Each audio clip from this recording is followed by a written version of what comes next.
हमने ये तय किया कि कुछ किसान संघ से संबंधित बाकी किसान जो प्रगतिशील है, क्योंकि किसानों के बिना खेती की चर्चा नहीं हो सकती, तो ऐसे प्रगतिशील किसान साथीगण, हमारे सभी वरिष्ठ अधिकारीगण, हमारे वरिष्ठ वैज्ञानिकगण, कृषि विशेषज्ञगण, यहाँ एपीओज के प्रतिनिधि भी हैं, और बीज से लेके बाजार तक कृषि की व्यवस्था में लगने वाले सभी संगठन, जिनमें खरीदी के लिए नाफेड और एनसीसीएफ जैसे संगठन भी है, मैं समझता हूं कि एक अत्यंत महत्वपूर्ण प्लेटफॉर्म पर यहां जो उपस्थित हमारे सभी साथी हैं, उनसे सबसे पहली बात ये कहना चाहता हूं कि हम बहुत महत्वपूर्ण हैं।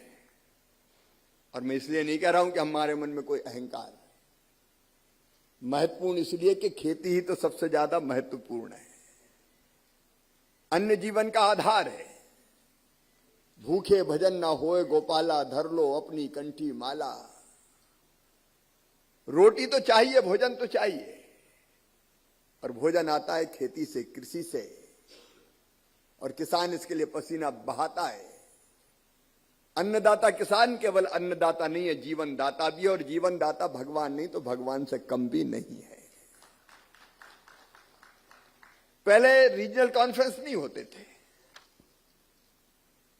मैं जब पहले साल कृषि मंत्री बना तो एक रबी खरीफ की कॉन्फ्रेंस होती थी, और कृषि मंत्री को कहते थे आ जाओ थोड़ी देर, एक भाषण देके चले जाओ। जब मैं पहली बार गया तो मैंने कहा कि भाई मैं तो नहीं जाऊंगा। खेती पे गंभीरता से चर्चा होनी चाहिए। तो हमने पहले कहा कि एक दिन की ये रबी खरीफ कॉन्फ्रेंस नहीं होगी, 2 दिन की होगी। एक दिन अफसर बैठ के मंथन करेंगे, और दूसरे दिन फिर सभी राज्यों के मंत्री बैठेंगे। इसका स्वरूप बदलने की कोशिश की, और फिर हमें लगा कि पूरा देश इतना बड़ा है, अलग अलग एग्रो क्लाइमेटिक जोन,